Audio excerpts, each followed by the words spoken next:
Her yılın Şubat aylarında ilaç fiyat kararnamesinde değişiklik olurdu. Ve Şubat öncesindeki özellikle son 1-2 ay kala ilaç çokları başlardı eczanelerde.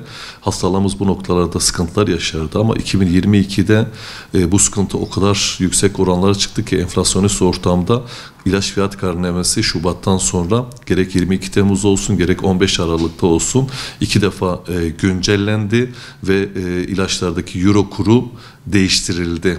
Malumunuz ilaçlarda fiyatlandırmada euro kuru sabitliği var. Son yapılan düzenleme ile birlikte 15 Aralık'ta %36.77'lik bir düzenleme yapıldı ve 10.50'lere euro sabitlenmiş oldu.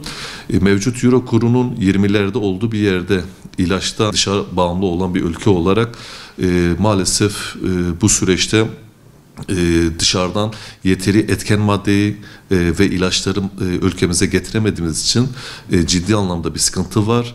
Şu an eczanelerde son açıklanan verilere göre 658 kalem ilaç piyasada yok. Vatandaşlarımız eczanelere yaptıkları ziyaretlerde ilaca erişimi sağlayamıyor, ilaca erişimi bulamıyor ve eczane gezerek ilaç aramalarına maalesef başvuruyor. Bu sıkıntı bu mevcut euro kuruyla giderilmesi gerçekten çok zor. Yakın zamanda bir düzenleme daha bekleniyor. Gelecek hafta kuvvet-i muhtemel bir düzenleme yapılacak ama 15 Aralık'ta yapılan düzenleme ile birlikte biz ilaçların piyasaya çıkacağını öngörüyorken beklentimizin tam aksinde yoktaki ilaç oranı biraz daha arttı. 658 kaleme kadar çıktı.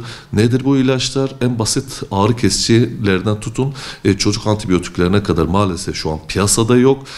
Bazı onkolojik ilaçlar, kronik ilaçlar, tansiyon ilaçları bunlar hiçbir şekilde piyasada yok.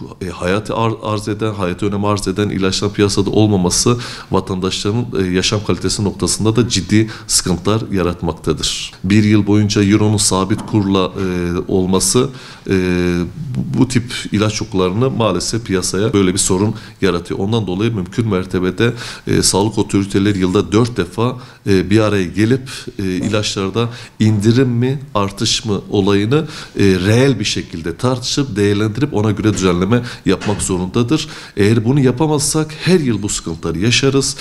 Bu şekilde devam edildiği zaman bu enflasyonist ortamda bugün 658 kalemden bahsediyorsak 1-2 ay sonra bunu 800'lü 900'lü rakamlarda bahsedeceğiz ve kaybeden maalesef vatandaşlarımız olacak. Yani eczacıların bu noktada yapabileceği hiçbir şey yok çünkü ilaç piyasada yok. Özellikle son yapılan fiyat artışlarında şöyle bir sıkıntıyla biz karşılaşıyoruz. Karşımıza yepyeni bir şey çıktı.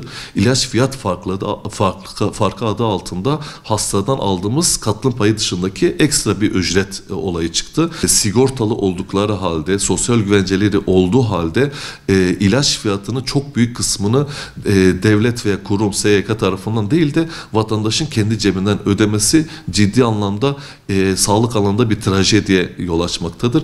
Sağlıkta hiçbir şekilde sağlık paralı olmaması lazım. Vatandaşlar ilacını ücretsiz bir şekilde alması gerekir. %20'lik çark hakikaten yüksek bir orandır. Bugün Türkiye'deki alım gücünün bu kadar düşük olduğu bir ortamda %20 artı fiyat farklarının olması çok vicdani bir durum değildir. Onun için bu %20'lerin etap ilk etapta %10'lara, sonraki etapta %5'lere, sonra da sıfırlanması gerekir. İlaç fiyat farklarının hiçbir şekilde vatandaşlardan tahsilinin olduğu bir sistem kesinlikle olmaması lazım ve bu sistemin kesinlikle acilen değiştirilmesi lazım.